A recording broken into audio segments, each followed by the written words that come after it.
Nobody talks about what it actually feels like to run a business in your 20s. Like the real version, not the whole aesthetic desk or I manifested this dream life type of caption. I'm talking about the Sunday scaries where you do not have a guaranteed paycheck coming from working a 9 to 5 job. The burnout you feel because you were working way too hard. The struggle to be productive because you have a million things to do on your to do list and it feels never ending. Maybe even a little bit of identity crisis when one of your businesses is thriving and another is not. That feeling of being the most motivated person in the room, but also being the most exhausted person in the room. Seeing your performance one month be amazing with high numbers and a high income, and then the next zero. That is what we are talking about today, and I am not holding back. Hi, I'm Amber, and I'm 26, and I run multiple businesses across social media, content creation, coaching, consulting, hosting events, and speaking. And before you think I have it all figured out, I promise you, this video exists specifically to show you I don't.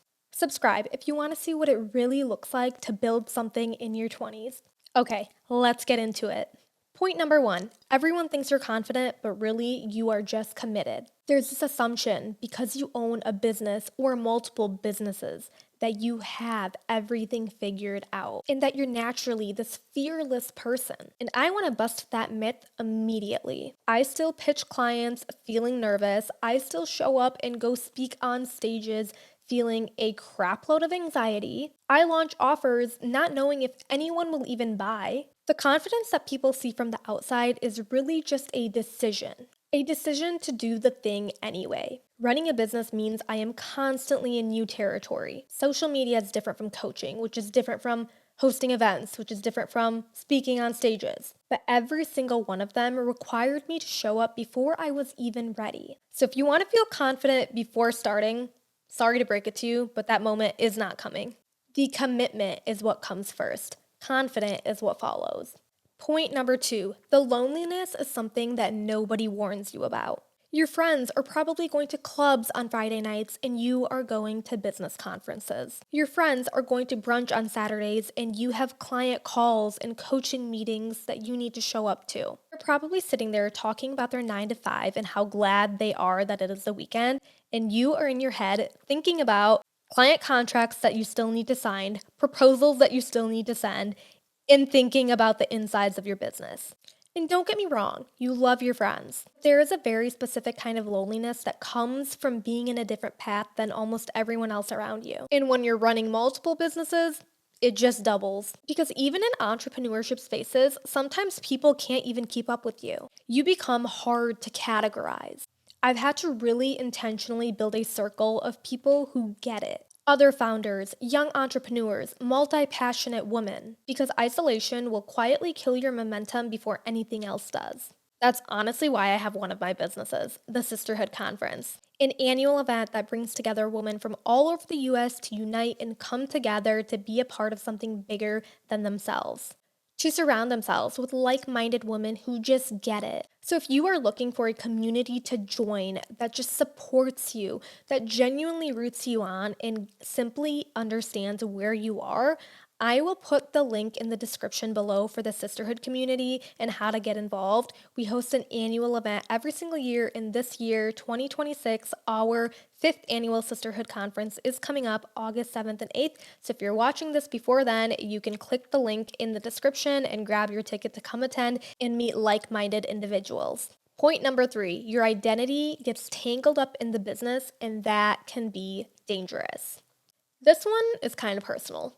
When you have a business, it can begin to feel like a piece of your identity. So when your engagement is low, or your events aren't selling out, or your coaching pipeline is dried up, it doesn't just feel like a business problem anymore. It feels like a you problem. Like maybe you're not cut out for this. Maybe you're spread too thin.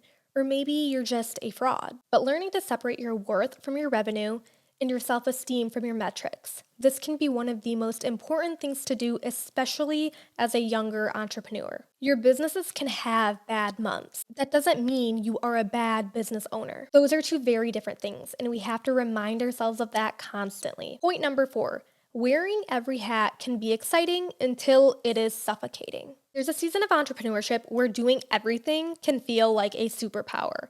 You are the social media manager, the content creator, the accountant, the salesperson, the customer service rep.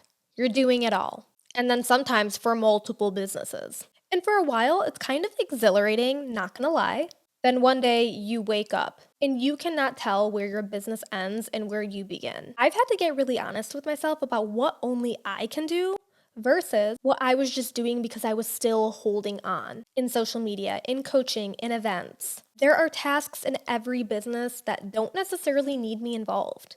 Figuring that out and slowly releasing control is key. Genuinely one of the hardest but most freeing things that you can ever do.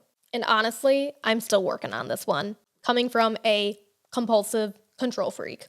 Point number 5, the highlight reel is real, and that can mess with your head. I work in social media, so I literally create highlight reels for a living. So I know better than anyone else how curated the online version of someone else's business life can be. And I still catch myself comparing my behind the scenes to their in front of the camera picture perfect moment.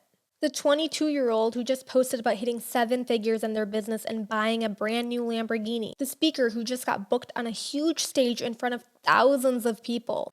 The coach with a wait list of hundreds of people waiting and dying to work with them. And you're still wondering, why does my path look different? Here's what I've learned. You cannot see their slow months. You don't see their refunds. You don't hear the conversations with their difficult clients or see their 2 a.m. anxiety spirals. You see the post, and that is it. So stay in your lane, not because you aren't ambitious, but because comparison is the slowest route of you getting to where you want to be. The honest truth about being a business owner in your 20s is that it is one of the most stretching, identity shaping, simultaneously terrifying, and electric things that you can choose for yourself. And I wouldn't trade it. But I also think we need more spaces where we can talk about the hard parts, not just the wins. And that is exactly what this channel is for. Every week, I am going to show up here being unfiltered, raw, honest, showing the real version. The productivity systems that actually work. The advice that no other successful entrepreneur is giving out there because they just want to gatekeep it all. The behind the scenes of running multiple businesses. The slow weeks, the messy, the big wins, the exciting days. If that's what you've been looking for, subscribe and come join this community of unfiltered conversation. And please drop in the comments below. Are you a business owner? Are you an aspiring entrepreneur? Are you a student? Do you work a 9 to 5? Let me know down below. I would love to get to know you all better, and I will see you again next week for another episode.